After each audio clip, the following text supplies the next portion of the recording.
Dead Island 2 have just announced their next DLC. Now this one is coming on April the 17th and it is called the Sola DLC. Now if you've already bought the gold editions, as the game did launch in 2023, the gold edition came with the House DLC and this one here, the Sola one. Now we didn't know anything about this one up until recently. Just a couple of days ago, a little video was posted showcasing a sort of lineup trailer, which was quite cool.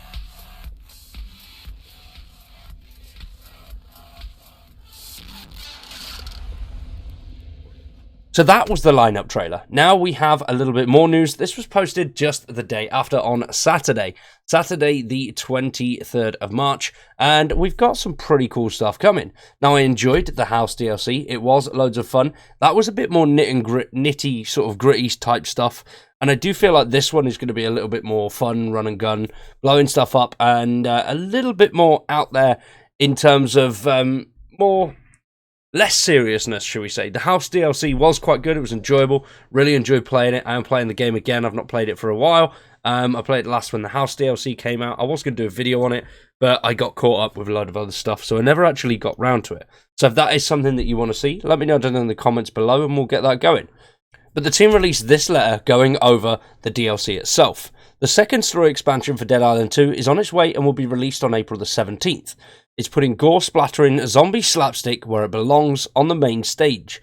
Following on from last November's intense and immersive House, Sola takes us to the sunny fields and stages of the Ultimate Californian Music Festival, where LA's beautiful bohemian sets strive to save the planet, one rave at a time. Now that sounds pretty damn cool. House DLC is awesome, and judging by that, it may continue on from it. They do just say, following on from last November's intense and immersive House, Sola takes us to the sunny fields and stages. So I don't know if the storylines will match up, whether it's a continuation of it. I'd imagine you could play them independently if you haven't already done the House DLC, or you just want to buy it separately. Because in the Gold Edition, it did come with both of the DLCs, but back then we didn't know anything about it.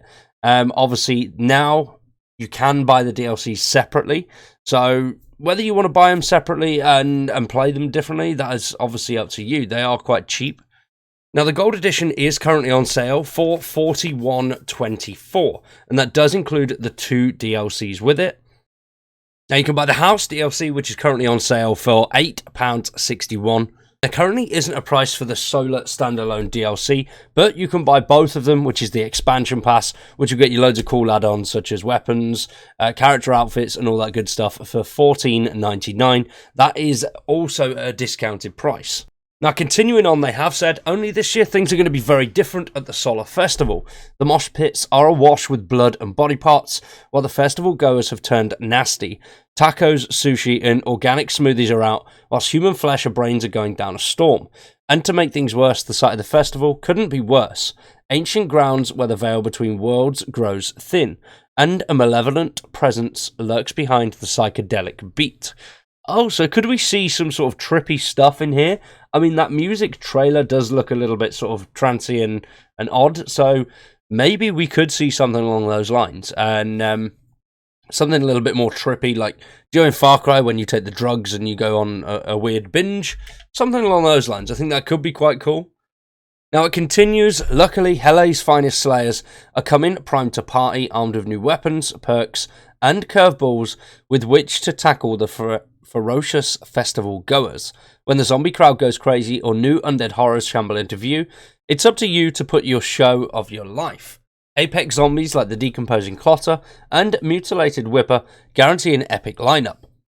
With the new saw blade launcher and Ripper, circular saw meets baseball bat. You've got everything you need to bring the noise.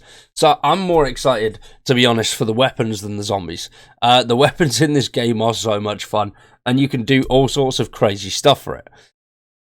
So I'm pretty excited for the new weapons. They sound pretty damn cool. The circular saw meets baseball bat. Oh yes. Now that's going to be a beast of a weapon. I think the weapons in this game are really outstanding. Loads of cool stuff you can do. and just the amount of creativity you can have with the weapons I really enjoy. But alongside that, obviously some new perks as well, so very happy with that. That's going to be awesome. So if you're curious about the festival setting, the Dambusters art director Adam Olsen has said that this DLC was created in contrast to the House DLC. With House, we wanted to create an intimate, unnerving experience. With Sola, we want to build a large, sunny playground for slayers. And it really started out when we realised we couldn't find any other media that had done zombies in a festival space. It's the perfect peanut and jelly combination. The setting gave the team the chance to create one of its biggest and most open arenas of destruction yet, and contrast the personality and sunshine aesthetic of the All-American Summer Festival with the splatter movie mayhem that makes Dead Island so much fun. The result is a loving satire of the classical Californian festival, amalgamating, there's the word, there we go, got it in the end, everything from Splash House and Bottle Rock to legendary Coachella.